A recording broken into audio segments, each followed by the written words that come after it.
Bonsoir à tous. Je propose qu'on commence en priant. Seigneur, je te remercie pour cette soirée. On a l'opportunité d'encore de creuser un peu plus ta parole. C'est vraiment une grâce, Seigneur. Merci pour ça. C'est parce qu'on le peut faire librement. Merci parce qu'on peut le faire comme ça, Seigneur, en toute simplicité. Je te demande que tu puisses ouvrir encore les yeux de nos cœurs à ce que tu veux dire ce soir, que tout ce qui va être dit puisse être fondé sur ta parole aussi, et que ta parole elle ne revienne pas à toi sans avoir accompli ce qu'elle a à accomplir dans nos cœurs ce soir. Qu'on puisse juste être émerveillé encore une fois par la beauté de tes mots, par la beauté de ta voix et par ta parole tout simplement, Seigneur. Merci. Dans le nom de Jésus, Amen. Alors, la prophétie. Donc déjà, c'est vrai que... Alors, je ne sais pas ce qui vous vient dans votre tête, comme ça, quand on vous dit prophétie. Parce que c'est des mots comme ça qu'on donne. Et puis, souvent, les sens ne sont pas les mêmes suivant les personnes. Alors, je ne sais pas, peut-être il y en a qui voient un vieillard avec une grande barbe blanche, un bâton. D'autres qui voient des trucs un peu farfelus, je ne sais pas. C'était pas mal non plus. Voilà, donc on peut avoir des petites images comme ça, c'est intéressant de voir ce que notre esprit peut faire quand on a le mot prophétie comme ça qui tourne un peu dans notre tête. Ce soir, je pense que je voudrais proposer une vision assez équilibrée c'est mon objectif, une vision assez équilibrée de ce que c'est la prophétie, en la basant sur les fondements stables de la parole de Dieu. Ça, c'est mon objectif pour ce soir. On ne va pas dans des théories bizarres. On va beaucoup se baser sur la Bible, beaucoup sur ce que Dieu dit de la prophétie et ce qui est au centre de la prophétie. Mais bon, je sais que la prophétie, elle fait débat. Hein. La prophétie, elle fait débat parce que je pense qu'au niveau de l'enseignement, il y a des choses qui ne sont pas suffisamment posées, pas suffisamment bâties, et ce qui fait que ça peut faire un peu peur.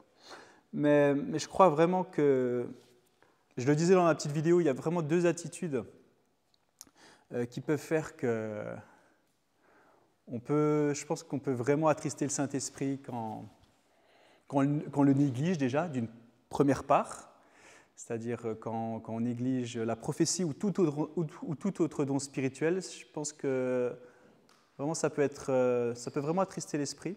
Et puis c'est une attitude confortable finalement, où on peut être, négliger la prophétie, parce que finalement, on ne se confronte pas à la chose. On se dit, on la met de côté, comme ça, on n'est pas embêté avec elle, on n'a pas à traiter cet aspect-là.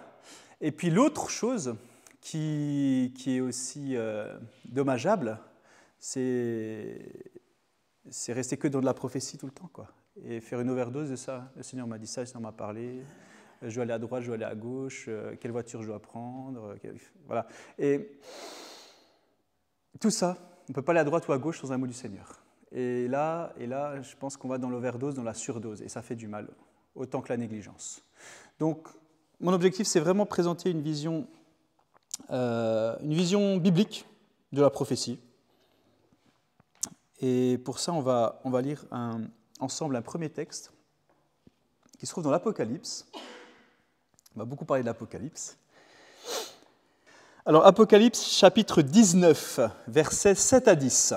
« Réjouissons-nous, soyons dans la joie et rendons-lui gloire. Car voici venu le moment des noces de l'agneau, et son épouse s'est préparée. Il lui a été donné de s'habiller d'un fin lin éclatant pur. En effet, le fin lin, ce sont les œuvres justes des saints. L'ange me dit alors, écris, heureux ceux qui sont invités au festin des noces de l'agneau. Puis il ajouta, ces paroles sont les véritables paroles de Dieu. Je tombais à ses pieds pour l'adorer, mais il me dit, garde-toi bien de le faire. Je suis ton compagnon de service et celui de tes frères et sœurs qui gardent le témoignage de Jésus. Adore Dieu, car le témoignage de Jésus est l'esprit de la prophétie.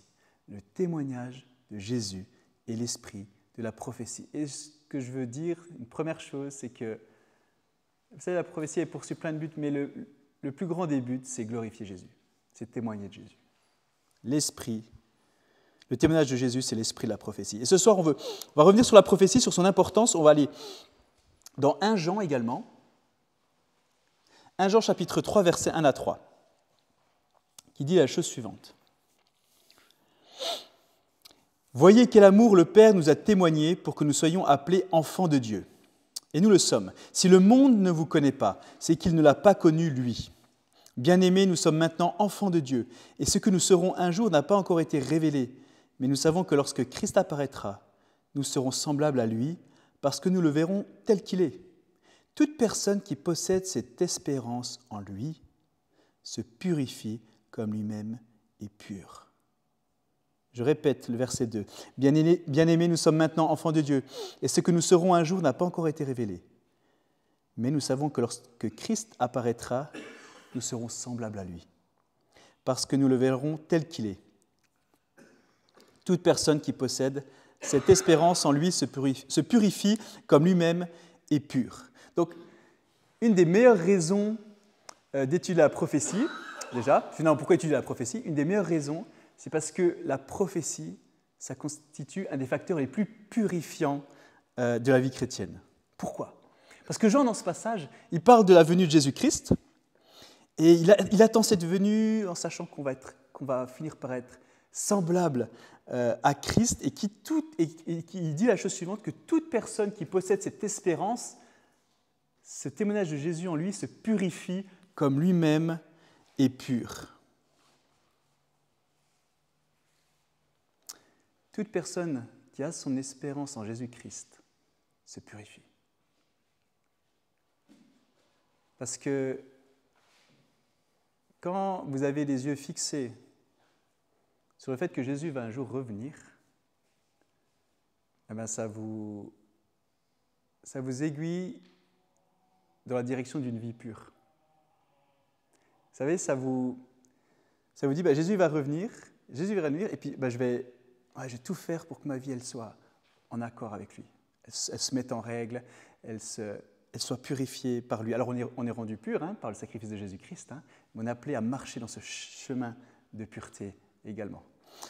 Et vous savez, vivre une vie en s'attendant avec confiance sur cette prophétie du retour de Jésus, ça nous fait vraiment vivre une vie pure. Plus que le paresseux là dans Matthieu 24 qui dit le maître ne reviendra jamais, il retarde sa venue et tout. Vous voyez, on n'est pas dans la même logique, quoi. Si on se dit Jésus il ne reviendra pas, oui, là c'est la porte ouverte à tout et n'importe quoi, mais se dire Jésus va revenir, et en plus Jésus dit je viens bientôt. Je viens bientôt, il dit, dans Apocalypse 22, 12. Je viens bientôt. Ça nous fait vivre une vie qui aspire à la pureté. Qui aspire. Donc c'est un facteur très purifiant dans nos vies que d'étudier la prophétie. C'est pourquoi on l'étudie ce soir. On l'étudie pour nous enthousiasmer à l'idée du retour du Seigneur. Vraiment. Je le dis, c'est vraiment ça. Vous savez, je pense si on écoute les informations du 20h, les news dans les journaux, sur nos smartphones, l'actualité en boucle, si on a vraiment une mentalité objective, on se dit les prophéties sont accomplies, elles sont en train de s'accomplir, elles continuent à s'accomplir en fait. Et il y a vraiment quelque chose qui est en mouvement, quoi. Alors, ce n'est pas parce qu'on entend des bruits de guerre, des choses comme ça, que Jésus va venir. Il faut que toute la bonne nouvelle soit annoncée partout dans le monde. Et là, il reviendra. C'est pas parce qu'il y a des bruits de guerre que c'est forcément la fin tout de suite. Mais Jésus a dit, je reviens bientôt quand même. Donc, vous savez, je trouve que c'est assez incroyable les jours qu'on vit actuellement par rapport à l'époque de Jésus. Souvent les gens me disent « j'aurais aimé être à l'époque de Jésus, marcher avec lui dans ses pas, autour de la mer de Galilée, voilà. Et l'entendre, le voir, le toucher. » Mais moi, je préfère notre époque parce que, alors oui, Jésus n'est plus à côté de nous, mais il nous a laissé ces promesses qui disent « Je serai avec toi tous les jours, je ne t'abandonnerai pas. » Et ça, pour moi, c'est excellent, quoi. Donc nous vivons à une époque où l'histoire, elle culmine, l'histoire, elle s'approche de la fin, et elle prendra fin puisque Jésus nous dit « Je viens bientôt ». Alors on va regarder Hébreux chapitre 1, verset 1. Après avoir autrefois, à plusieurs reprises et de plusieurs manières, parlé à nos pères par les prophètes, Dieu, dans ces derniers temps, nous a parlé par le Fils, qu'il a établi héritier de toutes choses, par lequel il a aussi créé le monde. On a deux choses ici qui sont intéressantes. Dieu il a parlé par les prophètes de l'Ancien Testament, et Dieu continue à nous parler par son Fils. Dieu continue de parler en la personne de Jésus-Christ. Alors, par le passé, Dieu il a parlé à travers les différents prophètes de l'Ancien Testament, mais pas que. Mais il a parlé et puis il n'a pas tout dit en une fois. Hein. Dieu n'est pas venu voir Moïse en disant « Tiens, je te donne un petit livre en couverture rigide, souple, et puis voilà, tout est dedans, hop, c'est clé en main. » Non, il n'a pas fait comme ça, Dieu. La Bible elle a été écrite sur différentes périodes, par différentes personnes, dans différentes parties du monde, dans différentes langues. Et c'est une des choses qui rendent vraiment la Bible unique. Elle est unique. Il n'y a pas d'autres livres comme ça. Et on va aborder vraiment la prophétie en traversant l'Écriture. On commence ça ce soir. On aura une session dans 2-3 mois. Et puis après, Bérénice me rejoindra pour les autres sessions également, sur la prophétie. Donc l'Écriture, la Bible, la parole de Dieu a été écrite, d'accord ? 66 livres différents, sur une période de 1600 ans, 40 auteurs différents, certains étaient rois, certains étaient prophètes, d'autres étaient pêcheurs, des paysans, des hommes d'État, 3 continents, écrits sur 3 continents, 3 langues différentes, en temps de guerre, en temps de paix, un livre unique. Et quand vous lisez ce thème, il y a un thème central. Il y a vraiment un thème central.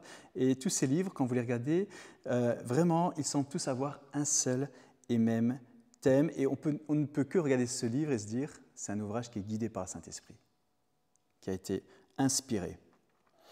Un livre unique.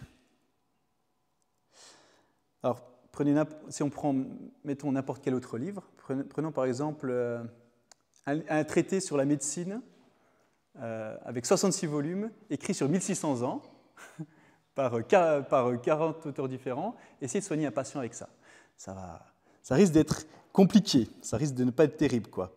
Mais ce soir, on va découvrir que même les anciens prophètes et Jean, dans le livre d'Apocalypse, ils vont ensemble, ils vont de pair. Les prophètes de l'Ancien Testament et les prophètes du Nouveau Testament vont ensemble, ils vont de pair. Et c'est pas, souvent on sépare les deux, mais l'Écriture, elle a un thème, elle a une unicité entre l'Ancien et le Nouveau, et c'est la révélation de Dieu pour nous. C'est un peu un livre extraterrestre, quoi. Dans le sens où il n'est pas né en bas, quoi. Il vient de Dieu, il vient de la pensée de Dieu. C'est lui qui nous a communiqué ça, qui s'est révélé à nous, à travers l'Écriture, pour que nous le connaissions en fait, et pour déborder, pour partager son amour avec nous. C'est vraiment l'objectif de ce livre, de la parole de Dieu. Donc Dieu a parlé à différentes époques par les prophètes de l'Ancien Testament, et dans ces derniers jours par la personne de Jésus-Christ et ses envoyés. Alors, quand on regarde l'Ancien Testament et le Nouveau Testament, c'est vrai que, comme ça on peut se dire, il y a des choses quand même qui semblent diverger, quoi. Mais ne les considérons jamais comme des livres divergents. Jamais. Souvent on fait ça, on dit « Oh, c'est l'Ancien Testament, maintenant il y a le Nouveau ». On pense à tort que le Nouveau Testament, il remplace l'Ancien Testament. Et alors en tant que chrétien, jeune chrétien, on peut démarrer en lisant le Nouveau Testament, hein, c'est ce qu'on conseille souvent à ceux qui débutent, mais n'oublions pas l'Ancien Testament. N'oublions pas l'Ancien Testament parce qu'ils vont ensemble, ils vont de pair. Le Nouveau Testament, il est enveloppé dans l'Ancien Testament. Et l'Ancien Testament, il se dévoile dans le Nouveau Testament. Ils vont ensemble, en fait. Si on avait juste l'Ancien Testament, en fait, tout ce qu'on aurait, c'est tout un tas de prophéties, finalement, tout un tas d'annonces, sans accomplissement. Si on n'avait que le Nouveau Testament, Finalement, ce qu'on aurait, c'est l'histoire d'un homme appelé Jésus, mais sans toute la documentation, l'authentification des siècles passés et des prophéties qui annoncent sa venue, sa mort, sa résurrection, son retour, quoi. Donc les deux parties se complètent. On ne peut pas séparer les deux. Ce n'est pas possible. On ne peut pas vraiment comprendre le livre du Lévitique si finalement on n'a pas étudié le livre des Hébreux. Et inversement, on ne peut pas vraiment comprendre l'Épître aux Hébreux si on n'a pas véritablement étudié le Lévitique. Et pareil pour l'Apocalypse de Jean. On ne peut pas comprendre vraiment l'Apocalypse de Jean si on n'a pas étudié Daniel. Et inversement, on ne peut pas vraiment comprendre Daniel si on n'a pas étudié Jean. Donc ça se complète, ça se renvoie la balle. C'est fondamental. Donc l'étude de la prophétie dans l'Ancien Testament et dans le Nouveau Testament, elle est fondamentale pour avoir une vision stable, cohérente et biblique de la prophétie. Vous savez, on entend tellement de choses sur la prophétie de nos jours, dans les programmes de télévision, sur Internet, les vidéos YouTube. Moi, je suis effaré de ce que j'entends, hein, ça fait peur parfois. Hein. Mais quel est leur degré d'authenticité à toutes ces prophéties? Quel est leur degré d'authenticité? La Bible, elle fonde son authenticité en tant que parole de Dieu sur la prophétie. Rendez-vous compte? La Bible fonde son authenticité sur la prophétie. On va regarder ça dans Ésaïe 48. Regardez. C'est Dieu qui parle. Chapitre 48, verset 3. « Depuis longtemps, j'ai révélé les premiers événements. Ils sont sortis de ma bouche et je les ai annoncés. Soudain, j'ai agi et ils se sont produits. Je t'ai révélé depuis longtemps ces événements. Je te les ai annoncés avant qu'ils ne se produisent, afin que tu ne dises pas, c'est mon idole qui les a faits. C'est ma sculpture sacrée ou ma statue en métal fondu qui les a ordonnés. Tu as bien entendu tout cela. Constate-le. N'allez-vous pas l'avouer? Désormais, je t'annonce des choses nouvelles, cachées, qui te sont inconnues. » Dieu dit, je vais vous donner une prophétie. Je vais parler des choses à l'avance. Pourquoi? Parce que quand ces choses arriveront, vous vous souviendrez que c'est moi, l'Éternel, qui ai dit ça, et pas vos idoles. Inutiles. Mais c'est moi, le Seigneur, qui ai parlé. Dieu s'est authentifié en disant, je vais faire ce que j'ai dit. Je vais faire ce que j'ai dit. Je vais vous dire à l'avance ce qui va arriver. Et quand cela arrivera, vous saurez que c'est moi le Seigneur. Dieu s'authentifie avec la prophétie. La parole de Dieu s'authentifie par la prophétie. 2 Pierre chapitre 1, il est dit au verset 19, « Et nous considérons comme d'autant plus certaine la parole des prophètes. Vous faites bien de lui prêter attention comme à une lampe qui brille dans un lieu obscur jusqu'à ce que le jour commence à poindre et que l'étoile du matin se lève dans votre cœur. » Et juste avant, Pierre, il parlait du fait que Jésus était ressuscité d'entre les morts. Je veux dire, Pierre, c'était un des piliers de l'équipe, quoi. Il avait vu Jésus, il avait marché avec lui, il avait tout vécu avec lui. Il était allé sur la montagne de la Transfiguration, un spectacle incroyable, il avait vu Christ ressuscité. Je veux dire, il aurait pu bâtir tout son ministère sur ce témoignage-là. Sur ce témoignage. Maintenant, qu'est-ce qu'il dit, lui? Non, vous ferez bien d'ouvrir la parole de Dieu. Vous feriez bien de prêter attention à la parole des prophètes, de prêter attention à ces paroles comme à une lampe qui brille dans un lieu obscur. Jusqu'à ce que le jour se lève et que l'étoile du jour se lève dans notre cœur.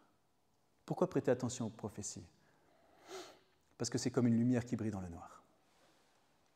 Les prophéties, c'est comme une lumière qui brille dans un endroit sombre. Et ce monde, il est très sombre. Pas vraiment de lumière, pas vraiment d'espoir, quoi. On vit dans un monde très sombre et Dieu nous a donné son écriture, sa révélation, ses prophéties. Et ça, c'est une lumière dans le noir. Parce qu'il nous donne des révélations sur nous, sur notre passé, sur notre présent, sur notre avenir. Les prophéties dans la Bible délimitent notre passé, notre présent et notre avenir. Vous savez, c'est très intéressant pour nous et ça doit nous réconforter de savoir que Dieu il tient tout dans ses mains. Qu'on n'est pas juste perdu dans ce monde. Dieu est souverain, Dieu est aux commandes et il tient tout dans ses mains, du début de l'histoire jusqu'à la fin de l'histoire. Et ça, c'est merveilleux, je trouve. Moi, je trouve ça merveilleux. Et vous savez, quand vous voyez ces prophéties de la parole de Dieu, c'est quelque chose sur lesquels on peut épingler notre foi. On peut davantage arrimer notre foi. C'est vraiment ça.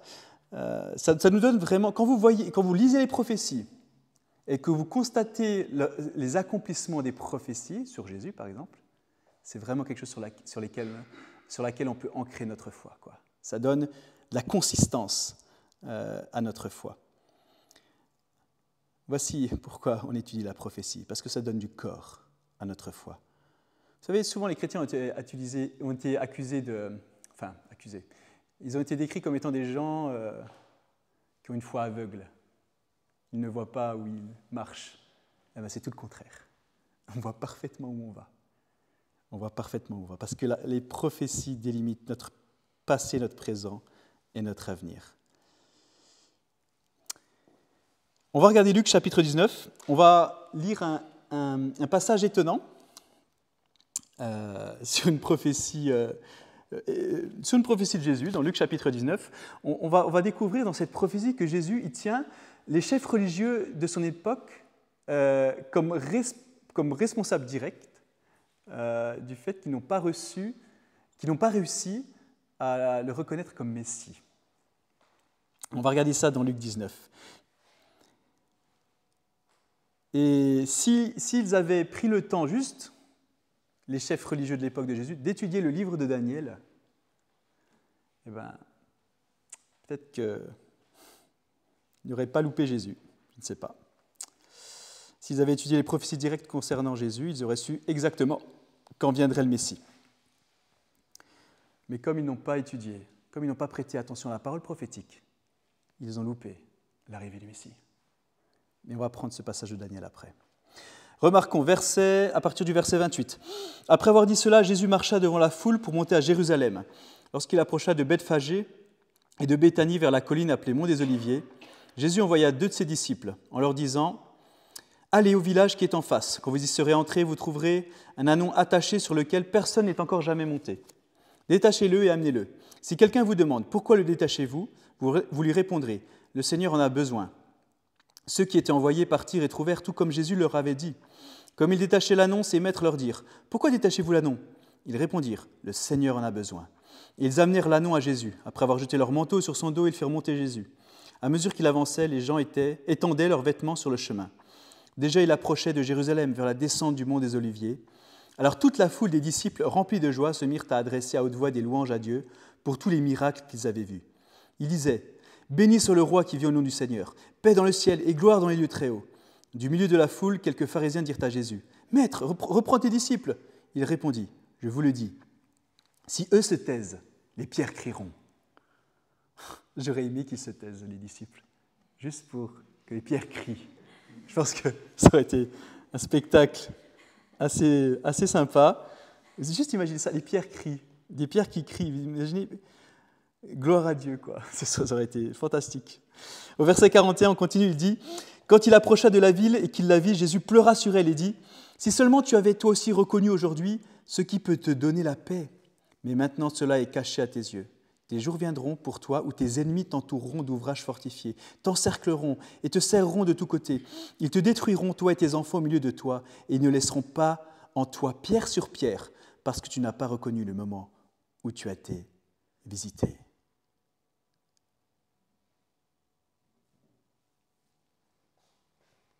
Vous n'avez pas reconnu le moment où vous avez été visité. C'est ce que Jésus leur dit. Et Jésus dit, du coup, ils vont creuser une tranchée autour de vous, ils vont entrer et vous anéantir, il ne restera pas pierre sur pierre. Quelques années plus tard, après la mort de Jésus, sa résurrection, en l'an 70, donc 40 ans après la mort de Jésus, il y a eu Titus, un chef romain, qui est venu faire le siège de Jérusalem. Ils ont creusé des remparts, des fortifications autour de la ville. C'était un siège terrible. Il y a eu énormément de morts. Et les légions romaines sont entrées, après avoir assiégé Jérusalem, ils ont fait un massacre. Et Comme Jésus l'avait dit, ils creuseront des fossés, ils apporteront des engins de siège, des ouvrages fortifiés, ils t'encercleront et te serreront de tous côtés. Et ils sont emparés du temple. Et Titus ordonna à ses soldats de ne pas toucher au temple, pas le détruire. Sauf que il y avait un soldat qui était ivre. Il a jeté une torche enflammée dans le temple. Les rideaux ont pris feu, on va dire. Et le feu s'est propagé. Et il y avait une telle fournaise dans le temple. Au sommet du temple, il y avait de l'or. L'or, il a commencé à fondre. À fondre, et à s'écouler dans les fissures des murs, en fait. Les soldats romains, ils ont vu ça, ils se sont dit, l'or nous échappe. Qu'est-ce qu'ils ont fait? Ils ont détruit tout le temple pierre par pierre. Chaque pierre, ils l'ont prise pour extraire l'or qui s'est infiltré dans les fissures. Et la prophétie s'est accomplie, selon laquelle il ne resterait pas pierre sur pierre. Verset 44, ils te détruiront, toi et tes enfants au milieu de toi, ils ne laisseront pas en toi pierre sur pierre, parce que tu n'as pas reconnu le moment où tu as été visité.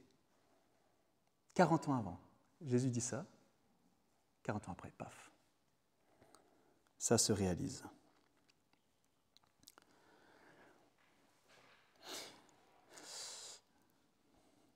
Jésus a pleuré sur Jérusalem, pas parce qu'elle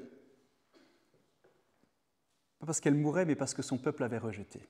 Son peuple l'avait rejeté, n'avait pas réussi à le reconnaître. Si seulement vous aviez connu l'heure de votre visite. Mais comment aurait-il pu savoir finalement l'heure de la visite de Jésus? Parce que c'est comme la question qu'il pose, Jésus. C'est comme ce qu'il dit. Si seulement tu savais quand j'arrivais. Comment se fait-il qu'il l'ait raté? Comment? Est-ce qu'il n'y avait pas des indications dans la Bible par rapport à ça? Il y avait de quoi faire. Il y avait de quoi faire. Il y avait de quoi faire. Daniel chapitre 9. Daniel chapitre 9 nous donnait des indications sur cela. Vous savez, Daniel, c'est un livre tellement incroyable, tellement précis, avec des prophéties tellement fines que les spécialistes qui l'ont étudié, certains spécialistes se sont vraiment employés à démontrer qu'il avait été écrit après les événements qu'il annonçait. Mais ils ont échoué. Daniel, c'est 5 siècles avant Jésus-Christ. Et les prophéties sont tellement incroyables, tellement détaillées que personne ne pouvait prédire avec une telle précision à ce niveau-là. Et il était impossible pour quelqu'un de prédire avec une telle précision les prophéties dans Daniel. À tel point que quand Alexandre le Grand, il est venu faire le siège de Jérusalem en 340. Entre 3 et 4 siècles avant Jésus-Christ, on va dire. Il y avait un grand prêtre, Jadus il s'appelait, il s'est approché d'Alexandre le Grand, il a apporté le rouleau de Daniel et lui a montré, personnellement, où Alexandre avait été prophétisé dans l'Écriture, qu'un Grec viendrait détruire l'Empire perse. Et quand Alexandre il a vu ça, il a épargné la ville. Il s'est retiré devant une telle précision prophétique. Ça l'a bouleversé, il a épargné Jérusalem. Donc un livre étonnant, le livre de Daniel, on va y revenir tout au long de nos études. Repensez à ça quand Jésus a dit « Si seulement ils avaient connu l'heure de leur visite, si seulement vous aviez su le jour de votre visite, si seulement vous aviez connu ce jour, mais vous ne l'avez pas reconnu. » Le verset 20 du chapitre 9 de Daniel dit la chose suivante. Daniel qui parle. Je parlais encore, je priais, je reconnaissais mon péché et celui de mon peuple d'Israël, et je présentais ma supplication à l'Éternel, mon Dieu, en faveur de la montagne sainte de mon Dieu. Donc c'est Daniel qui parle. Vous vous rappelez, il a été déporté jeune à Babylone, mais là c'est des années plus tard, presque 70 ans plus tard, entre 50 et 70 ans plus tard, et toujours à Babylone. J'étais encore en train de prononcer ma prière, quand Gabriel, ce personnage mystérieux que j'avais vu dans une vision précédente, s'approcha de moi d'un vol rapide au moment de l'offrande du soir. Il s'entretint avec moi et me donna des explications en me disant « Daniel, je suis venu maintenant pour t'éclairer. Dès que tu as commencé à prier, un message a été émis et je suis venu pour te le communiquer, car tu es bien-aimé de Dieu. Sois donc attentif à ce message et comprends cette vision. » Bien-aimé de Dieu. Daniel. Il y en a un autre qui a été appelé bien-aimé de Dieu. C'est Jean. Qu'est-ce qu'il a écrit? L'Apocalypse. Littérature prophétique, vous êtes bien-aimé de Dieu. C'est intéressant. Et il dit la chose suivante. Daniel chapitre 9, versets 24 à 27. Voici la vision. 70 semaines ont été fixées sur ton peuple et sur ta ville sainte. C'est l'ange qui parle à Daniel. 70 semaines ont été fixées sur ton peuple et sur ta ville sainte pour faire cesser les transgressions et mettre fin au péché, pour expier l'iniquité et amener la justice éternelle, pour sceller la vision et le prophète et pour oindre le Saint des Saints. Sache-le donc et sois attentif, depuis le moment où la parole a annoncé que Jérusalem serait restaurée et reconstruite jusqu'au Messie, jusqu'à Jésus, au conducteur, il y a 7 semaines et 62 semaines. Les places et les fossés seront restaurés et reconstruits, mais ce sera une période de détresse. Après les 62 semaines, verset 26, le Messie sera exclu, il n'y aura personne pour lui venir en aide. Le peuple d'un prince qui viendra détruira la ville et le sanctuaire, puis sa fin arrivera comme par une inondation. Il est décidé que les dévastations dureront jusqu'au terme de la guerre. Il imposera une alliance d'1 semaine à beaucoup, et au milieu de la semaine, il fera cesser le sacrifice et l'offrande. Le dévastateur commettra les pires monstruosités jusqu'à ce que l'anéantissement et ce qui a été décidé se déversent sur lui. Donc qu'est-ce qu'elle nous dit? Donc, l'ange est en train de dire quoi? Déjà, tu as un ange qui arrive comme ça, dans un vol comme ça, et puis il te balance comme ça, 70 semaines. Maintenant, il y a 70 semaines qui vont être décisives pour Israël, pour Jérusalem. Qu'est-ce que ça veut nous dire? Ça concerne Israël, ça concerne Jérusalem, et c'est une clé. C'est vraiment une clé.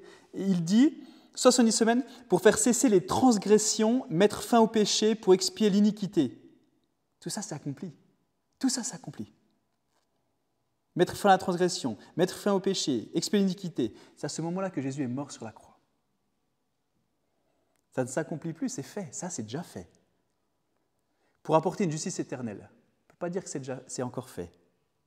Pour sceller la vision. Jean, elle dit qu'elle n'est pas encore scellée dans l'Apocalypse.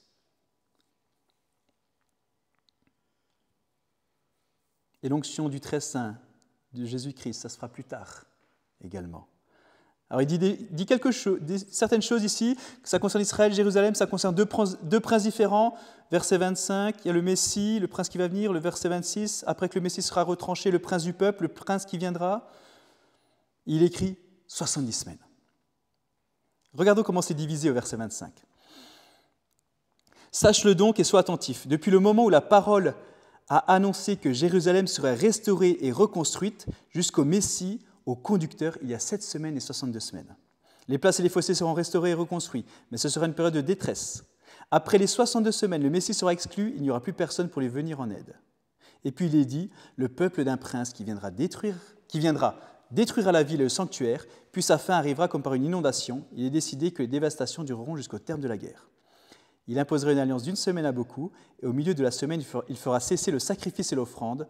Le dévastateur commettra les pires monstruosités jusqu'à ce que l'anéantissement et ce qui a été décidé se déversent sur lui. Alors le compte à rebours de cette prophétie démarquant, quel verset?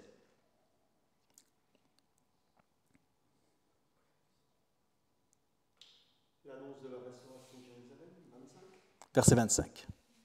Depuis le moment, je le relis, depuis le moment où la parole a annoncé que Jérusalem serait restaurée et reconstruite jusqu'au Messie, au conducteur, Jésus, il y a 7 semaines et 62 semaines, 69 semaines. Mais qu'est-ce qu'une semaine finalement? Le mot semaine ici en hébreu, c'est le terme sheboua, c'est une semaine d'année, ou une période de 7 ans en fait. Donc, en gros, il y a 70 périodes de 7 ans qui sont déterminantes pour Jérusalem et Israël, là, quand on regarde Daniel. C'est-à-dire 490 ans, 7 fois 70, 490, qui sont déterminantes pour Israël.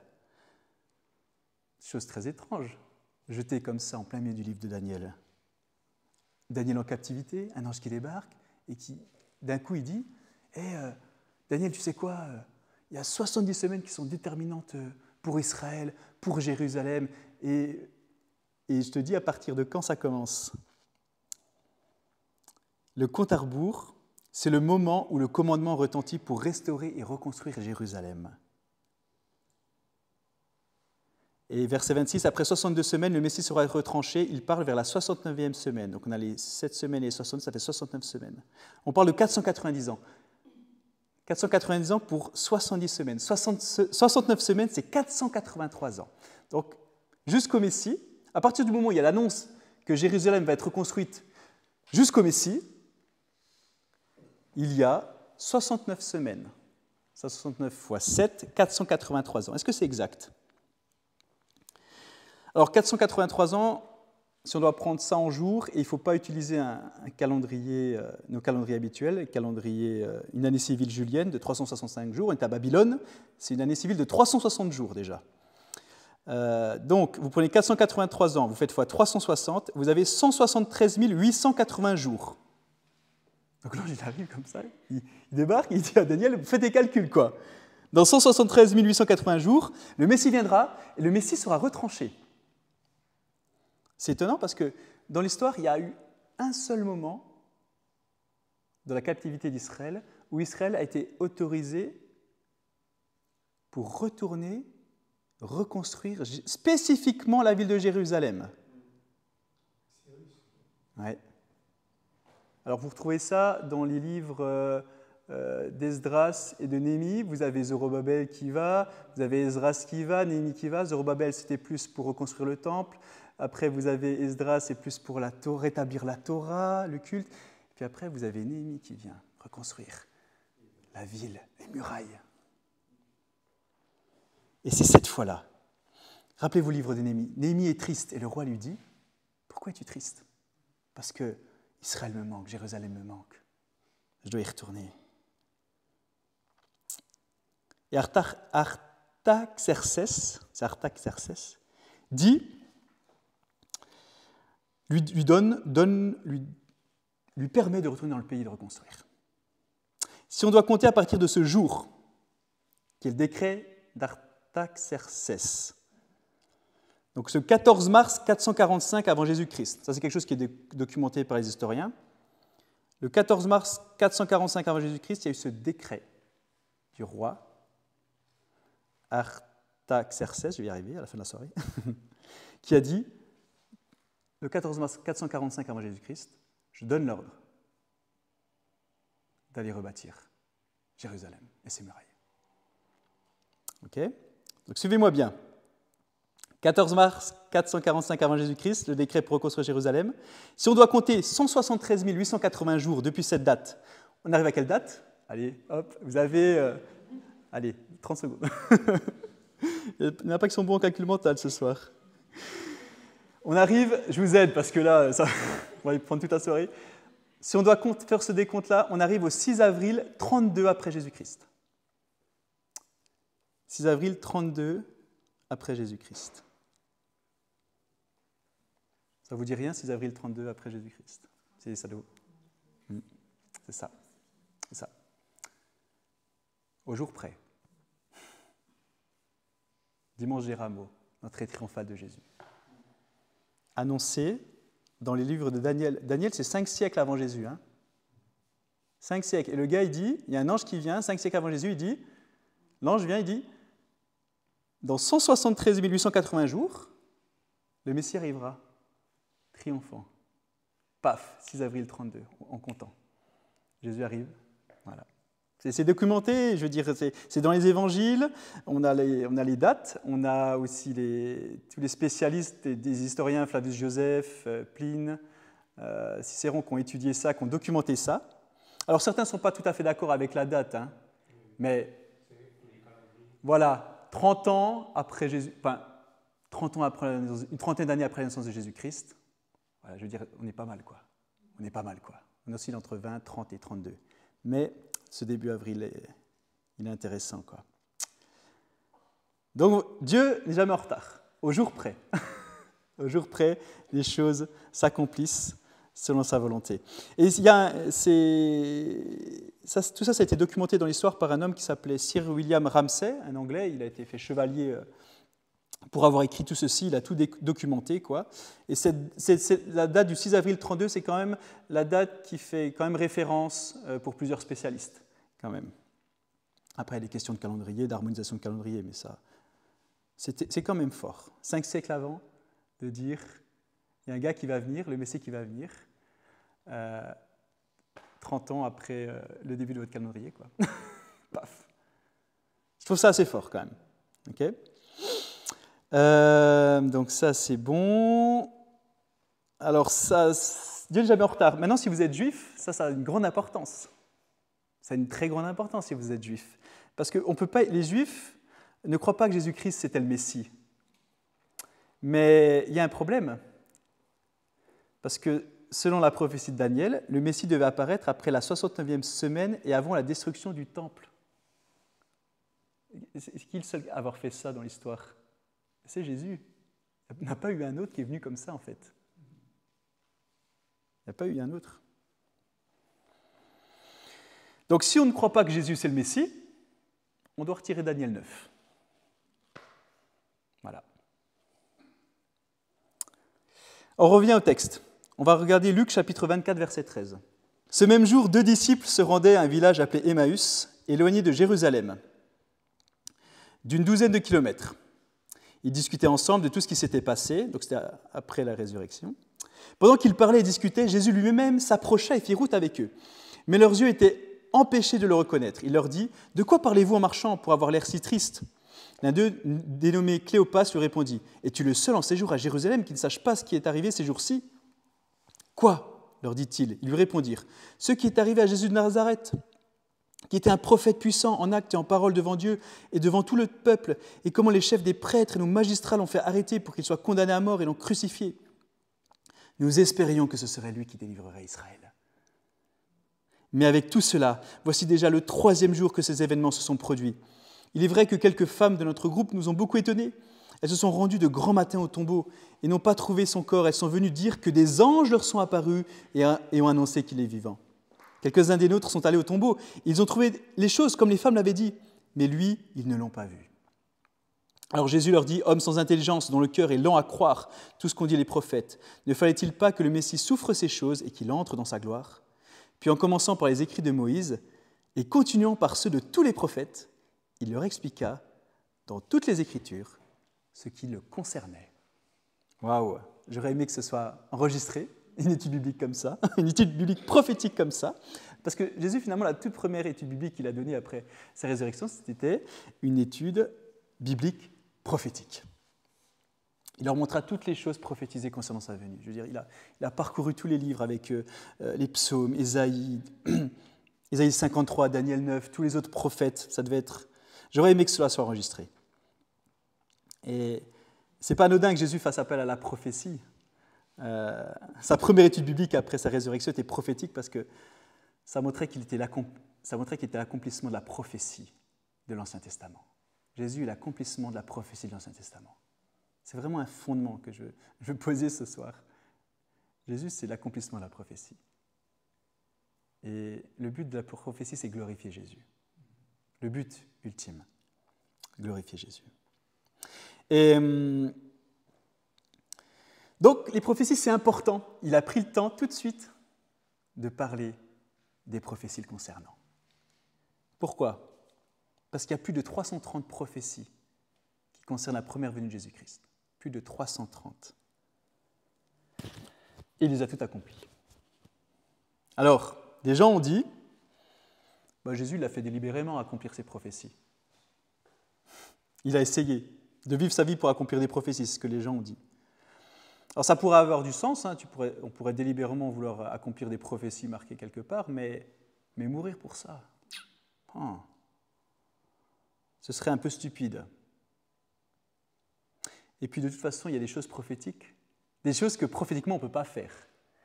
Je ne sais pas combien d'entre vous sont nés à Bethléem. Vous pouvez lever la main ce soir, s'il vous plaît. Ça m'intéresse. Combien de personnes sont nées sous la lignée du roi David à Bethléem? Combien de personnes sont nées d'une vierge à Bethléem sous la lignée du roi David? Combien de personnes nées d'une vierge née à Bethléem sous la lignée du roi David ont été trahies pour 30 pièces d'argent? On va éliminer du monde, comme ça. Et combien de personnes nées d'une vierge à Bethléem sous la lignée du roi David pour 30 pièces d'argent ont été enterrées dans le tombeau d'un homme riche, et ainsi de suite. Et on continue. Et on peut rajouter comme ça plein de choses. Et ça a tellement époustouflé quelqu'un, un professeur nommé Peter Stoner, tellement intrigué par les prophéties de Jésus, la précision des prophéties de Jésus, qu'il s'est posé cette question, et il s'est dit, quelles sont les chances qu'un homme accomplisse ses prophéties ? Quelles sont les chances en termes de probabilité, quoi. Il s'est vraiment posé cette question. Vous voyez, par exemple, si moi je dis il va y avoir un tremblement de terre à Montbéliard l'année prochaine, d'accord ? J'ai une chance sur 2 que ça arrive. Puis je rajoute un autre facteur. Je dis je prévois qu'il y a un tremblement de terre à Montbéliard l'année prochaine, au mois de juillet. Et puis après, je rajoute un facteur dans la matinée. Ça augmente les probabilités, ça augmente les chances que ça ne se réalise pas, surtout. Et si j'ajoute comme ça 10 facteurs supplémentaires, pour rendre les choses plus compliquées, les chances que ma prophétie se réalise sont d'1 sur 1024. Voilà. Donc, vous verrez l'année prochaine. Le professeur Stoner a demandé... Bon, on lapide les faux prophètes, donc ce n'est pas une prophétie officielle. Non, je n'ai pas la date. Donc, le professeur Stoner, il s'est posé la question, quelles sont les chances pour qu'un homme puisse accomplir, 8 prophéties de Jésus. Il s'est vraiment posé la question. On va prendre les probas pour 8 prophéties de Jésus. Et ce qu'il a découvert, c'est que les chances qu'un homme qui puisse accomplir 8 prophéties de Jésus, ce serait une chance sur 10 à la puissance 17. Une chance sur 2000 milliards. Ça fait peur. Pour vous donner un ordre d'idée, 2000 milliards, c'est la valeur de l'entreprise Apple. D'accord ? 2000 milliards, voilà. Donc en euros, 2000 milliards d'euros. C'est-à-dire que 2000 milliards d'euros, je ne sais pas si vous arrivez à vous représenter, mais 2000 milliards d'euros en pièces de 1 euro, sinon c'est pas rigolo. Bah oui, non, sinon c'est pas rigolo. Donc vous prenez 2000 milliards d'euros en pièces d'1 euro, vous arrivez à recouvrir toute la France métropolitaine sur 50 cm en pièces d'1 euro. D'accord ? Et maintenant, vous peignez une pièce d'1 euro en rouge, et vous la balancez dans le tas et vous demandez à quelqu'un de la chercher. Voilà. Ça, c'est les chances qu'un homme accomplisse 8 prophéties de Jésus. Voilà. Donc ça c'est que pour 8. Le professeur Stoner s'est dit, c'est bien, super, quelles seraient les chances qu'un homme accomplisse 48 prophéties de Jésus ? Il a trouvé une cote de 1 sur 10 à la puissance 157. Et là on ne peut plus utiliser les pièces d'1 euro. Ah voilà, il serait heureux, oui. On ne peut même pas remplir le monde avec des pièces d'1 euro, là. 1 sur 10 à la puissance 57. En fait, il faut qu'on prenne des électrons. Des électrons, voilà, c'est visible au microscope. Et il faudrait Alors, ça tiendrait sur 2 à 3 cm linéaires, la taille d'un pouce. D'accord ? Il faudrait prendre le microscope pour étudier tous ces électrons. Sauf qu'il faut 19 millions d'années pour regarder chaque électron et vérifier qu'il est compté et qu'on trouve l'électron rouge. 19 millions d'années. Sauf que 48 prophéties de Jésus, c'est 2 à 3 cm3 d'électrons. Donc c'est comme si vous aviez un cube de 2 à 3 cm3 posé, une sorte de gros dé, posé sur votre pouce, et il faut compter tous les électrons qui sont à l'intérieur. Il faut tomber sur l'électron qui est peint en rouge. Et ça fait 19 millions d'années au cube. 19 millions d'années, fois 19 millions d'années, fois 19 millions d'années. Le temps de compter tous les électrons et puis de tomber sur l'électron rouge. Et ça sans manger, ni boire, ni dormir. Quel repos. Donc voilà. Voilà pour 48 prophéties de Jésus. On aurait une chance sur 19 millions d'années au cube, quoi. En comptant au rythme de 250 électrons par minute. Voilà. Sans dormir, sans manger, sans boire. Ça fait beaucoup. Donc c'est à peu près le nombre d'un homme accomplissant 48 prophéties que Jésus-Christ a accomplies. Voilà, donc sauf que Jésus, il existe plus de 300 prophéties concernant Jésus, concernant sa première venue, il a tout accompli. Voilà. Donc, non, donc on parle. Donc vous savez quand on dit que les chrétiens, c'est une foi aveugle. Non, vraiment pas. Quelqu'un qui dit ça, que la foi, les chrétiens, ils ont une foi aveugle, c'est un saut dans le noir, dans l'inconnu. Mais ils ont totalement faux parce que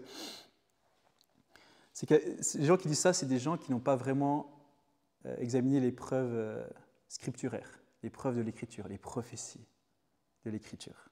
Ça, c'est des gens qui n'ont pas assez étudié la Bible. Vous savez, la Bible, elle parle de pouvoir donner à chaque homme une réponse à l'espérance qui est en lui. Et il est dit que Paul et Pierre, ils ont prouvé à partir des Écritures que Jésus-Christ était le Messie. C'est pas juste... c'est la foi. Ah, Dieu dit ça dans sa Bible, je crois. Non. Dieu l'a annoncé, ça s'est réalisé, on a des chiffres. Non. Et ça, c'est quelque chose, la prophétie, c'est quelque chose sur lequel on peut épingler notre foi, on peut accrocher notre foi, on peut arrimer notre foi. Ça donne vraiment de la consistance et du corps à notre foi. L'idée, c'est pas dire on prouve Dieu. Personne ne peut prouver Dieu. C'est pas ça. Mais grâce aux Écritures, on peut prouver que Jésus-Christ est le Messie. Et ça, c'est imbattable, c'est indiscutable. C'est des chiffres, c'est comme ça. Il y a des preuves. Il y a vraiment des preuves. Et ça, je trouve ça incroyable, quoi. Parce que ce n'est pas une coïncidence, il a paralysé 2, 3, 8, 48, 300 prophéties, non, plus de 330 prophéties pour sa première venue. Il a accompli, quoi. Ce n'est pas du tout un saut dans le noir, la foi. Non. Et en plus, pour chaque prophétie qui concerne la première venue de Jésus, il y en a au moins 3 qui concernent son retour. Vous vous rendez compte ? 3 fois plus. Donc, moi, quand je lis Matthieu 24, quand j'allume ma télévision, alors oui, je suis horrifié de ce qui se passe. Mais en même temps, je suis excité parce que Jésus a dit qu'il revenait bientôt, quoi. Quand je lis Ézéchiel, quand je lis Daniel, quand je lis Apocalypse, quand je lis Ésaïe, mon espérance, elle est nourrie par ces prophéties. Ma foi, elle s'accroche encore plus à la parole de Dieu dans ces circonstances. Jésus-Christ revient bientôt, c'est lui qui l'a dit. C'est pas moi. Et si Jésus-Christ a prédit quelque chose, s'il a réalisé les premières prophéties avec autant de précision, qui sommes-nous pour dire que Jésus-Christ ne reviendra pas bientôt, quoi ? Jésus est précis. Jésus le dit, je reviens bientôt. Et lorsqu'il annonce les temps, les saisons, pas besoin de faire un dessin. Le jour du Seigneur, il va venir comme un voleur, quoi. Comme un voleur dans la nuit. Mais on n'est pas dans les ténèbres. Parce que la parole prophétique est comme une lumière dans le noir. Et on peut accrocher notre foi sur ça, sur ce roc lumineux. La parole de Dieu, ce n'est pas un saut dans le noir. Jésus a donné des signes pour savoir quand il allait revenir. Et quand ces choses arrivent, il nous dit de lever les yeux. De lever les yeux, car on sait que sa venue approche. La parole de Dieu, ce n'est pas un saut dans le noir. Prêtons attention à la parole prophétique parce que c'est vraiment une lumière qui brille dans le noir. Vous savez, nous sommes dans des endroits très sombres aujourd'hui. Et on peut vraiment remercier Dieu, être reconnaissant pour sa parole qui brille et qui nourrit notre espérance, qui nourrit notre foi. Ce n'est pas seulement un conte de fées, ce n'est pas seulement un livre que ma grand-mère avait sur l'étagère, c'est Jésus, il est vivant, il a vaincu la mort, il revient, quoi. Et moi, je prie vraiment que chacun ce soir, on puisse se laisser émerveiller, impacter, enthousiasmer par la beauté, la précision prophétique de Jésus-Christ, de l'annonce de Jésus-Christ, de sa venue et de son retour qui arrive bientôt. Voilà. Je vais finir en priant, et puis voilà, s'il y a des questions, moi, je peux répondre aussi. Seigneur, je veux te remercier parce que tu as tellement accompli, Seigneur. C'est juste incroyable qu'on prend le temps de s'arrêter, de regarder certaines prophéties, se dire quelle précision incroyable, quelle pertinence, et puis surtout quel enthousiasme, comme on est enthousiasmé de voir ça, Seigneur, de voir ça. Avec quelle perfection tu as accompli ce que tu as annoncé, avec quelle fidélité. Et donne-nous d'avoir les yeux fixés sur toi, sur ton retour, Seigneur. Sur la fin de cette course, la fin de ce marathon, Seigneur, où tu nous attends les bras ouverts pour nous dire, bon et fidèle serviteur, entre dans la joie de ton maître, Seigneur. C'est vraiment ce qu'on veut vivre. On veut vraiment vivre ça, Seigneur. Merci parce que la lumière prophétique elle est vraiment étincelante dans ce monde noir, Seigneur. Je te prie qu'elle nourrisse notre espérance. Je te prie qu'elle nourrisse notre foi toujours plus. Que ça puisse, qu'on puisse vraiment planter notre foi dans ta parole prophétique, biblique. Et que ça oriente notre vie, Seigneur. En vue de ton retour proche. Merci, Seigneur, de nous guider encore ce soir et de nous parler et de renouveler nos cœurs. Dans le nom de Jésus, amen. Voilà, fin de la partie 1.